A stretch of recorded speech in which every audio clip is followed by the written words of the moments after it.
Selamat pagi pemirsa, apa kabar Anda di pagi hari ini? Senang sekali saya Graciela Taime dapat menjumpai Anda dalam Berita Papua. Sejumlah berita menarik dan teraktual telah berhasil dirangkum tim redaksi kami. Berikut 3 berita utamanya hari ini.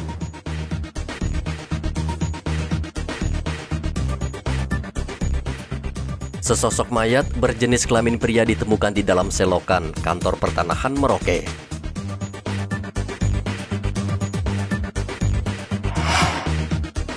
Pembelajaran tatap muka di Mimika dihentikan.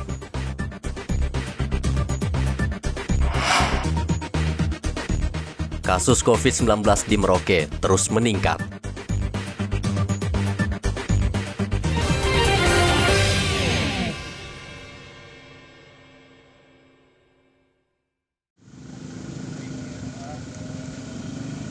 Sesosok mayat berjenis kelamin pria Rabu kemarin ditemukan di selokan di depan kantor pertanahan Merauke. Kejadian ini membuat heboh warga sekitar sehingga menyebabkan lalu lintas di Jalan Trikora menjadi macet karena kerumunan warga. Polisi yang mendapat laporan langsung menyelidiki penyebab kematian korban. Di lokasi kejadian ditemukan jejak rem kendaraan dan bagian badan kendaraan sepeda motor, sehingga diduga jasad pria ini merupakan korban kecelakaan lalu lintas. Kendati demikian, polisi belum berani mengambil kesimpulan karena masih harus melakukan penyelidikan. Apakah ini dugaan sementara kecelakaan lalu lintas atau kita belum bisa menyimpulkan, masih dalam penyelidikan sementara. Tapi dari fakta-fakta di lapangan seperti apa Pak Kasat sementara untuk Kita belum bisa komen apa-apa, masih dalam proses penyelidikan dulu. di lapangan apa saja yang didapatkan buktinya Pak Kasat? Sementara baru bekas motor sama itu, sama ngerem tempat koplingnya itu yang putus. Terima kasih Pak. Tugas-tugas seretan tugas kendaraan itu sementara. Jasad korban langsung dibawa ke rumah sakit untuk dilakukan autopsi. Muhammad Ridwan melaporkan dari Merauke, Papua.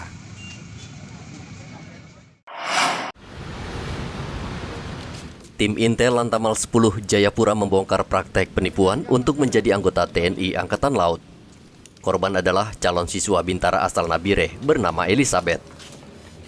Ia mengaku dihubungi pelaku bernama Bilardo yang sehari-hari bekerja sebagai anggota Satpol PP Kabupaten Nabire. Pelaku menjanjikan bisa meloloskan korban dalam seleksi Bintara dan Tamtama TNI Angkatan Laut dengan meminta uang jasa 200 juta rupiah. Tim Intel kemudian bergerak dan menangkap pelaku di salah satu rumah makan di Jayapura pada 7 Februari lalu. Dari tangan pelaku, petugas menyita barang bukti sepeda motor, ponsel, dan 1 tas kecil. Wakil Komandan Lantamal 10 Jayapura Kolonel Nanang Haryono menegaskan tidak ada pungutan biaya dalam penerimaan Bintara dan Tamtama TNI Angkatan Laut alias gratis. Lantamal 10 tengah menyelidiki kasus ini apakah ada oknum TNI Angkatan Laut yang terlibat. Terduga pelaku percaloan pada penerimaan Bintara Tamtama reguler TNI AL tahun 2022 bahwa penerimaan Tamtama maupun Bintara di lingkungan TNI Angkatan Laut bebas dari KKN dan tanpa dipungut biaya. Telah dibuktikan oleh Lantamal 10 yang telah menangkap seorang calo penerimaan Tamtama Bintara PK tahun 2022 dengan kronologis sebagai berikut. Sekira pukul 14.00 waktu Indonesia Timur, tim Intel mendapatkan target operasi dari Asintel Komandan Lantamal 10 bahwa terdapat laporan dari salah satu calon siswa Cabawan asal Nabire atas nama Elizabeth yang menyampaikan bahwa yang bersangkutan telah dihubungin oleh seseorang yang mengaku bisa memasukkan yang bersangkutan menjadi anggota TNI AL dengan meminta sejumlah uang imbalan awal permintaan 200 juta. Kemudian turun menjadi 80 juta untuk menjalankan strategi penjebakan kepada terduga pelaku percaloan. Pukul 15.11 waktu Indonesia Timur, terduga pelaku diamankan oleh tim Intel Lantamal 10 saat menerima uang DP penerimaan Bintara reguler TNI AL tahun 2022 Panda Jayapura. Tentunya kalau ada orang dalam yang terbukti ikut terlibat di dalamnya, kita akan melaksanakan proses hukum secara hukum lah kita proses. Pelaku langsung diserahkan dan ditahan di Mapolresta Jayapura. Ia terancam hukuman 4 tahun penjara karena melakukan penipuan. Hendra melaporkan dari kota Jayapura, Papua.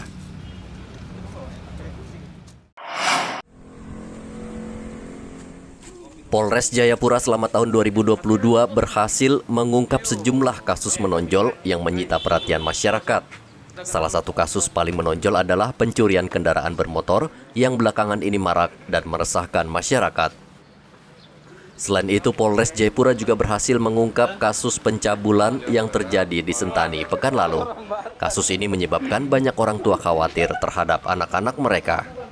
Tentunya yang pertama kita petakan dulu kerawanan itu, tingkatkan patroli, mengaktifkan semua potensi-potensi kamtipmas yang ada, misalnya pos kamling, ada kegiatan tambang, ada kegiatan Babin Kamtipmas yang tentunya diharapkan bahwa peran serta masyarakat juga harus bisa mengimbangi dalam untuk menciptakan atau mempersempit ruang gerak daripada suatu perbuatan itu sendiri tidak pidana. Yang mungkin pos kamling aktif, memang dari beberapa kampung juga sudah meminta dorong untuk kita aktifkan lagi SKPM. Ini sementara dikumpulir, didatakan untuk dilakukan pembinaan dan dibentuk SKPM di masing-masing kampung. Untuk mencegah tindak kejahatan, Polres Jayapura memetakan wilayah yang sangat rawan dan akan meningkatkan patroli di daerah tersebut. Polres Jayapura juga meminta masyarakat untuk terlibat menjaga keamanan lingkungan, serta melapor bila mengetahui ada tindak kejahatan yang terjadi. Renol melaporkan dari Kabupaten Jayapura, Papua.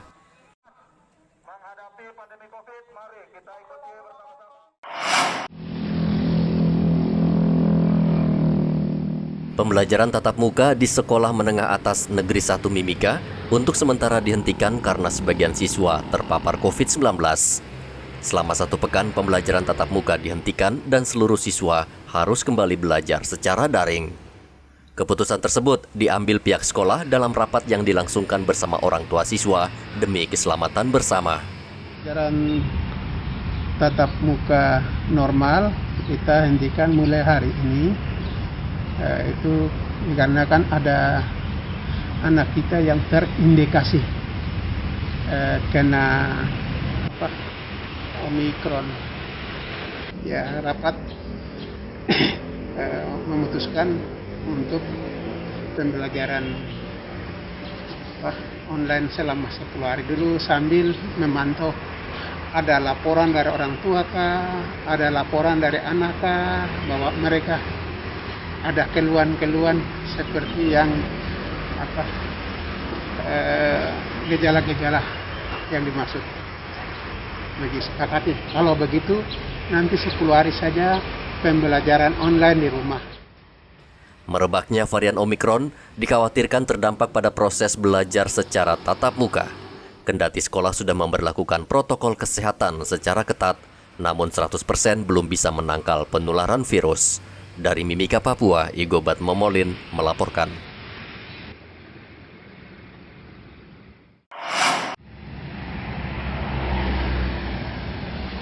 Meningkatnya kasus COVID-19 di Mimika dalam seminggu terakhir membuat sejumlah sekolah terpaksa mengambil kebijakan sendiri-sendiri. Sekolah terpaksa meliburkan siswa dan menyuruh mereka kembali belajar secara daring. Saat ini ada sejumlah sekolah yang siswanya terpapar COVID-19, yakni Sekolah Swasta Shining Star, SMA YPPK 3 Raja, SMA Negeri 1, dan Sekolah Santa Maria. 2 dari 4 sekolah itu sudah memutuskan kembali belajar secara daring untuk mengantisipasi penularan agar tidak meluas. Pemerintah Kabupaten Mimika saat ini terus menghimbau masyarakat untuk tetap mematuhi protokol kesehatan selama beraktivitas. Kalau saya belum bisa ngomong apa-apa terhadap sikap pemerintah, tetapi saya kira dengan adanya sikap pemerintah, dengan adanya peredaran COVID yang begitu tinggi, ini saya pikir ya pertama ya saya himbau dulu bahwa masyarakat ya harus tetap tenang, ya, tidak panik. Masyarakat juga tidak tenang dan tidak panik. Masyarakat juga harus tetap mengikuti protokol kesehatan yang selama ini sudah disampaikan berkali-kali bahwa kita tetap hindari kerumunan, kita harus jaga jarak, kita harus pakai masker di mana-mana. Saya kira itu sesuatu yang lumrah, tapi karena akhir-akhir ini masyarakat itu merasa bahwa COVID ini sudah tidak ada, sehingga mereka abaikan hal-hal itu. Meningkatnya kasus COVID-19 di Mimika berasal dari pelaku perjalanan. Wakil Bupati sudah menghimbau kepada Satgas COVID-19 secara ketat melakukan pemeriksaan di pintu masuk bandara dan pelabuhan. Data Satgas COVID-19 Mimika per 9 Februari, pasien yang dirawat berjumlah 298 orang. Sebagian besar mereka menjalani karantina mandiri. Dari Mimika, Papua, Igobat Momolin melaporkan.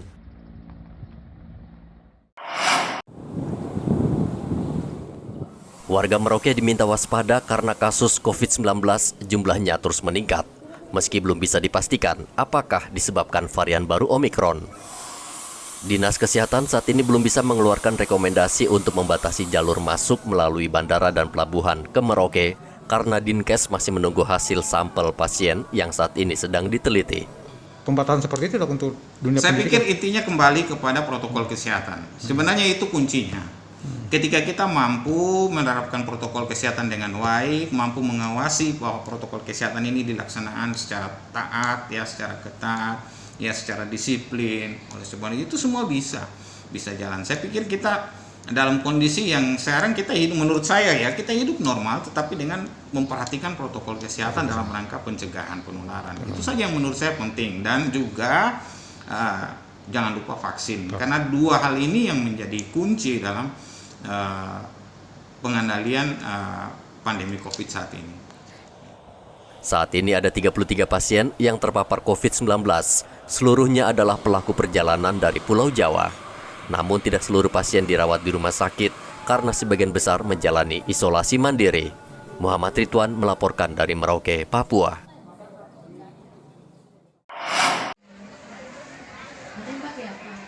Pembelajaran tatap muka di Merauke masih terus dilanjutkan meski jumlah kasus COVID-19 terus naik. SMP Negeri 1 merupakan salah satu sekolah yang masih terus menggelar pembelajaran tatap muka dengan penerapan protokol kesehatan secara ketat. Kepala SMP Negeri 1 Merauke, Miss Nur Rambe mengatakan, hingga saat ini belum ada petunjuk untuk memberlakukan pembatasan, apalagi menghentikan PTM. Sehingga proses belajar secara tatap muka masih berlanjut. Terkait pembatasan siswa untuk ke sekolah, sampai saat ini kami belum ada informasi, baik itu dari Dinas Kesehatan maupun dari khususnya Dinas Pendidikan yang menginstruksikan atau menginformasikan. Biasa rujukan kami adalah informasi dari dinas terkait situasi atau berita yang sekarang semakin meningkatnya virus di Merauke. Nah, itu terkait dengan pembatasan jam pelajaran, lalu apa itu sampai dengan sekarang ini masih tetap berjalan normal ya, Bu? Kalau batas jam pembelajaran ada, itu waktu, terkait waktu. Tadinya kami satu mata pelajaran itu 40 menit, sekarang 30 menit. Biasa kami pulang 1:30, jadi sekarang itu ya rata-rata satu mata pelajaran itu dikurang 10 menit, jadi jam 12 itu, bahkan ada jam 11.30 kita sudah pulang. Jadi pembatasan waktu. Tapi tetap proses tatap muka ya? Tetap proses tatap muka, prokes tetap berjalan. Untuk mengantisipasi penyebaran virus, sekolah terpaksa mengurangi waktu atau durasi belajar. Setiap mata pelajaran yang biasanya 60 menit, kini dikurangi menjadi 30 menit. Muhammad Ridwan melaporkan dari Merauke, Papua.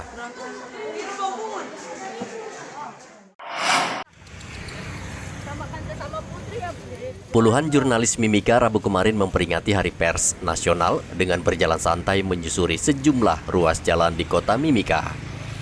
Mereka bergerak mulai pukul 7 pagi, menyusuri Jalan Budi Utomo, Yosudarso, Jalan Cendrawasih, dan kembali ke gedung venue judo. Selain jalan santai, para wartawan ini juga membersihkan jalan dari sampah yang berserakan. Kegiatan Hari Pers Nasional ini dibuka Wakil Bupati Mimika, Johannes Retop. Kesempatan ini dimanfaatkan sejumlah wartawan menyampaikan berbagai harapan terkait pemberitaan selama ini. Sama Bapak Wakil di Hari Pers Nasional ini, saya selaku jurnalistik berharap melalui pemberitaan dapat membantu pemerintah dalam pembangunan. Selain itu juga kami tetap menjalankan 5W 1H dan tetap objektif dan kita. Momen yang indah ini di Hari Pers Nasional tahun 2022, saya berharap agar wartawan tetap konsisten menjadi corong masyarakat dan menjadi corong dari pemerintah. Kita harus, semua media harus menempatkan diri dengan baik, menyesuaikan dengan situasi ini, dan kita harus bisa membangkitkan media sebagai sumber informasi yang akurat. Bisa menempatkan media sebagai tempat atau media sebagai tempat di mana semua orang bisa melihat media itu menjadi sesuatu yang luar biasa. Media itu menjadi dekat dengan seluruh masyarakat, dan media ini menjadi tajam, berita-berita yang harus disampaikan juga objektif, dan momen ini juga kita pakai media itu harus kritis. Harus kritis, tujuannya adalah untuk melayani masyarakat, membangun daerah kita masing-masing, membangun Mimika, membangun Papua, membangun Indonesia. Saat pandemi, jurnalis menjadi garda terdepan untuk menyebarluaskan informasi yang benar dan dibutuhkan masyarakat, sehingga mereka dituntut bekerja lebih keras dan profesional. Dari Mimika, Papua, Igobat Momolin melaporkan.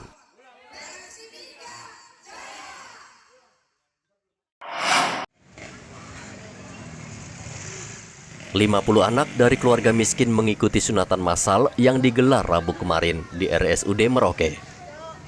Antrian orang tua dan anak terlihat di depan ruang IGD karena mereka tidak memiliki biaya untuk menyunat anaknya, sehingga kesempatan ini tidak mereka sia-siakan. Sunatan massal ini 100% tidak dikenakan biaya sama sekali. Bahkan mereka mendapat bantuan berupa bingkisan sehingga para orang tua sangat senang. Kesini dari jam berapa, Ibu? Dari jam 7:30 tadi. Jam 7:30 ya? Iya. Ibu dalam rangka apa, Bu, kesini, Bu, ya? Untuk sunat massal. Sunat massal. Secara gratis ini, Bu? Iya, secara gratis. Bagaimana Ibu Sari pendapatnya ketika mendapatkan sunatan gratis seperti ini, Bu? Bagus, Pak, karena senang membantu masyarakat yang tidak mampu untuk sunat. Anaknya berapa, Bu, yang disunat hari ini? Satu saja. Satu saja ya. Ibu Barheni Iya. kesini dari jam berapa, Ibu? Jam 8 tadi, Pak. Jam 8. Tinggal di mana memang, Ibu? Tinggal di Binaloka, Pak. Binaloka. Ibu di sini dalam rangka apa, Ibu? Sunat massal, Pak. Sunat massal. Nah, Ibu ini kan gratis ya? Iya. Diberikan sumbangan juga, bantuan Iya. sembako. Bagaimana perasaan Ibu? Alhamdulillah sangat bahagia, Pak, membantu masyarakat yang tidak mampu, Pak. 16 tim medis dipersiapkan untuk sunatan massal ini.